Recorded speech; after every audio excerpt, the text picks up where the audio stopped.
Guys, क्या आपने कभी किसी ऐसे घर का नाम सुना है जिसके कमरे सांस लेते हो, जहाँ की दीवारों में चीखने और रोने की आवाज़ें आती हो।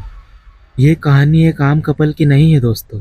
ये कहानी है टोनी और डेबरा की, जिन्होंने सोचा था कि वो एक नया घर खरीद रहे हैं, लेकिन असल में वो एक ऐसे मकान में दाखिल हो चुके थे जहाँ मौत अभी तक जिंदा थी। गाइस, अमेरिका का एक राज्य है कैंसस। उस राज्य में एक छोटा सा शहर है एचिसन, और उस छोटे से शहर में एक पुराना घर खड़ा है।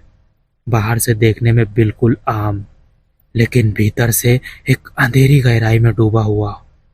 लोग इसे कहते हैं सैली हाउस।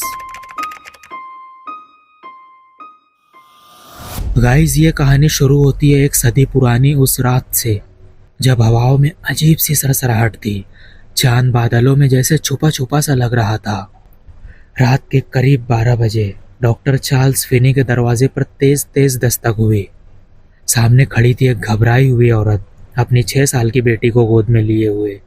बच्ची की सांसें उखड़ रही थी।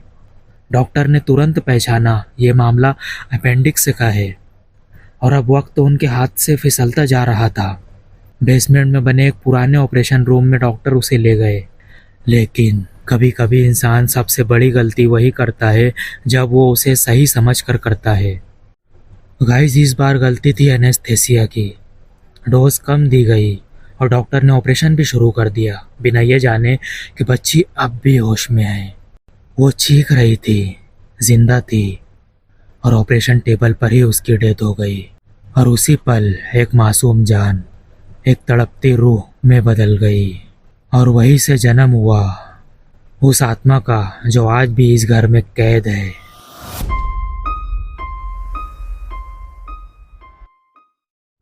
गाइस, 1990 के दशक में टोनी और डेबरा बिगमैन इस घर में रहने के लिए आए। सब कुछ सामान्य था, लेकिन एक महीने बाद कुछ तो बदलने लगा था। बिना वजह लाइटें डिम होने लगती, पंखे की चैन हिलती, और सबसे अजीब, उनका मासूम बच्चा ऊपर की नर्सरी में ले जाते ही रोने लगता।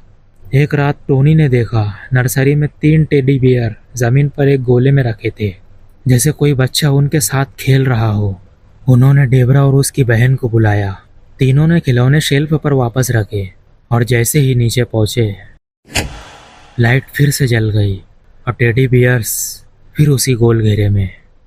इसके बाद डर ने अपनी रफ्तार तेज कर दी। जिस रात खिलौने वाली घटना घटी, उसी रात डेबरा दोबारा नर्सरी में गई तो कमरे में वही टेडी बियर्स फिर से फर्श पर लगे हुए थे, बिल्कुल वैसे ही जैसे पहले थे। उस रात पूरा परिवार मास्टर बेडरूम में सोया। दरवाज़ा अंदर से बंद कर लिया गया और उनका पालतू कुत्ता बाहर खड़ा पहरेदारी करता रहा। अब बात सिर्फ अजीब आवाज़ों या खिलौनों की नहीं थी। उनका कुत्ता नर्सरी के पास जाना तक पसंद नहीं करता था। अक्सर उसे दरवाजे पर खड़े होकर हवा में भौंकते देखा गया। ऐसा लग रहा था जैसे वो किसी ऐसे को देख रहा हो जो इंसानी आंखों से नहीं दिखता। धीरे धीरे घटनाएं और तेज होने लगी। टोनी अक्सर रात में सीढ़ियों पर भागते कदमों की आवाज़ें सुनते थे। पहले तो उन्हें लगा कि ये उनकी बिल्लियां होंगी, लेकिन एक रात जब ये आवाज़ें बहुत ज़्यादा हो गई तो वो सीढ़ियों की तरफ गए, पर वहाँ कोई नहीं था। जैसे ही उन्होंने अंधेरे में नीचे झांका, तेज दौड़ते कदमों की आवाज़ उनके पास आती महसूस हुई, और अचानक जैसे ठंडी हवा उनके शरीर को चीरते हुए निकल गई। फिर उन्होंने बच्चों के हंसने की भी आवाज़ सुनी। अब हालात टोनी और डेबरा के हाथ से बाहर जा रहे थे। दोनों को समझ नहीं आ रहा था कि क्या करें, तो उन्होंने मदद मांगने का फैसला किया। इसी दौरान एक टीवी शो साइटिंग्स की टीम आई, जो भूत प्रेत जैसी चीज़ों की जांच करती थी। शुरुआत में उन्हें शक था कि ये सब सच नहीं है, लेकिन जैसे जैसे उन्होंने कुछ चीज़ें देखी और अजीब घटनाओं का सामना किया, तो वो बार बार आने लगे। टोनी शुरू में नहीं चाहते थे कि लोग जाने कि उनके साथ क्या हो रहा है। वो अपनी पहचान छुपा कर रखना चाहते थे। लेकिन जब जांच टीम को कुछ ठोस सबूत मिलने लगे, तब जाकर टोनी और डेबरा ने सब कुछ सबके सामने लाने का फैसला किया। गाइस, अब घर में और भी अजीब और डरावनी चीज़ें होने लगी। कभी कभी हवा में अचानक छोटे छोटे आग के गोले दिखाई देते, जो एक पल के लिए चमकते और फिर गायब हो जाते। एक बार तो फैमिली पार्टी चल रही थी, तभी किसी ने देखा कि सीढ़ियों पर एक गुड़िया जल रही है सब हैरान रह गए क्योंकि आग ने गुड़िया को पूरी तरह नहीं जलाया था, बस कुछ हिस्से जले थे, जैसे आग बाहर से नहीं अंदर से लगाई गई हो। गाइस, इन आग की घटनाओं को सेटिंग्स की टीम ने भी अपने कैमरे में रिकॉर्ड किया। अब टोनी को लगने लगा था कि जो भी ताकत ये सब कर रही है वो पूरे घर को आग में झोंक सकती है, या फिर इससे भी बुरा उनके बच्चे के झूले को भी जला सकती है।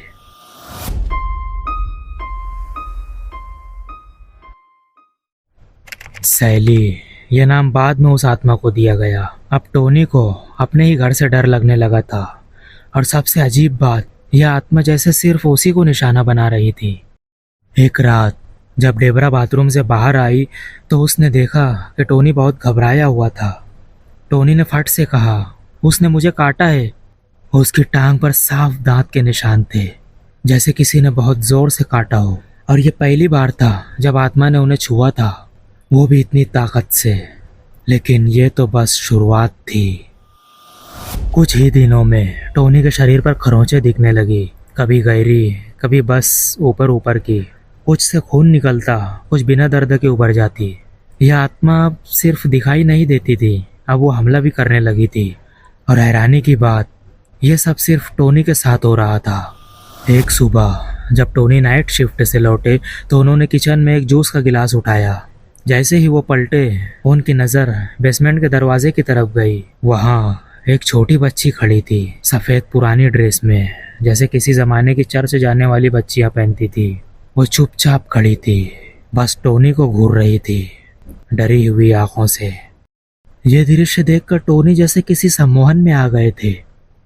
लेकिन जब उन्हें एहसास हुआ कि वो लड़की ट्रांसपेरेंट है, यानी उसके आर पार देखा जा सकता है, उन्होंने घबराकर हाथ का गिलास गिरा दिया और भागकर डेबरा के पास गए।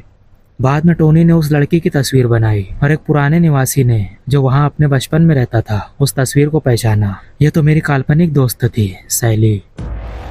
अब टोनी को अजीब अजीब सा महसूस होने लगा था, जैसे कोई उनके साथ घर में है पर दिखाई नहीं दे रहा। एक दिन उन्होंने देखा डेबरा उनके सामने से गुजरी, पर कुछ तो गड़बड़ थी। उस डेबरा ने पुराने जमाने के नौकरानी जैसे कपड़े पहने थे, बाल जूड़े में बंधे थे, लेकिन चेहरा बिल्कुल डेबरा जैसा था। टोनी हैरान रह गए। वो उस औरत के पीछे पीछे गए। वो एक कमरे में गई, लेकिन जब टोनी ने दरवाज़ा खोला वो गायब हो चुकी थी। अब सवाल था, क्या आत्मा किसी और का रूप ले सकती है, मासूम बच्ची का या किसी अपने का, सिर्फ इसलिए ताकि लोग उस पर भरोसा कर ले। जब टोनी रात को बिस्तर पर होते तो उन्हें दीवारों से आवाज़ें आने लगती, खरोंचने की आवाज़, फुसफुसाहटें, जैसे 6-7 लोग दीवारों के अंदर हो, कुछ बातें कर रहे हो, और उनकी आवाज़ इतनी धीमी थी कि समझ नहीं आता वो क्या कह रहे थे या किससे कह रहे थे।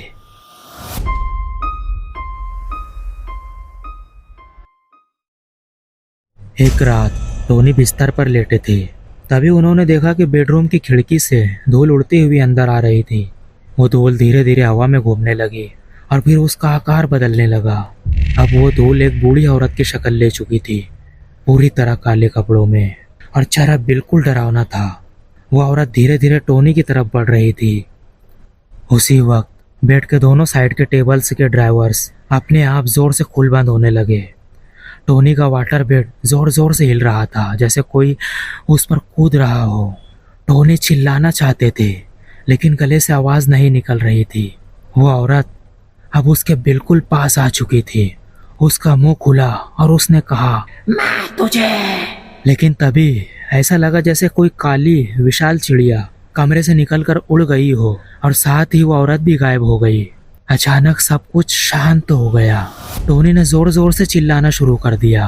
वो दरवाजा खोलकर भागना चाहते थे, लेकिन दरवाजा जैसे जाम हो गया था, खुल ही नहीं रहा था।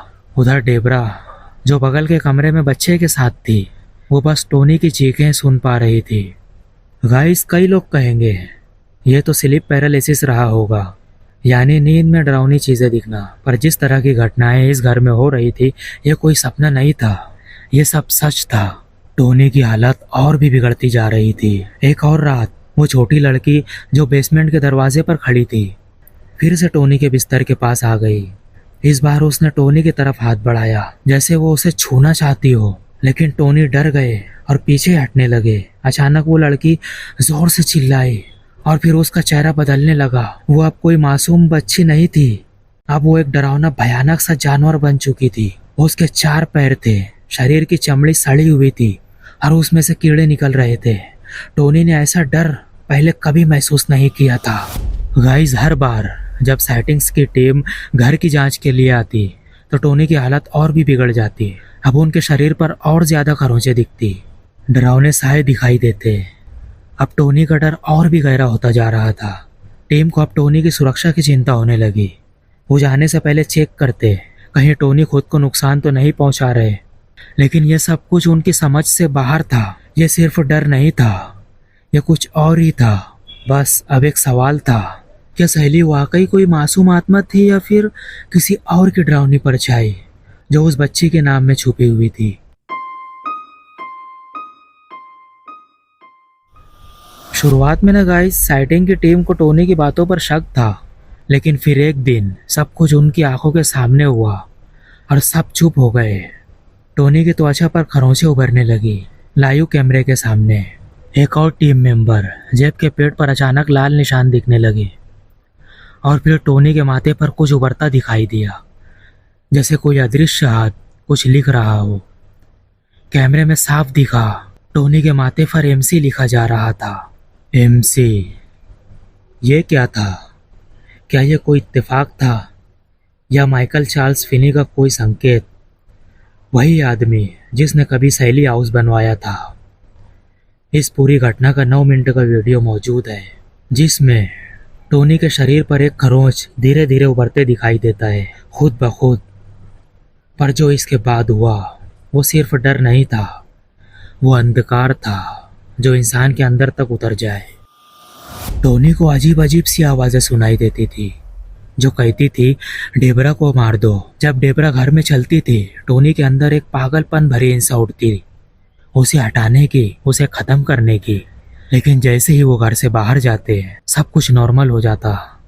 इसका मतलब ये हुआ कि वो घर ही था जो उन्हें अंदर से गुस्से, नफरत और अंधेरे से भर रहा था।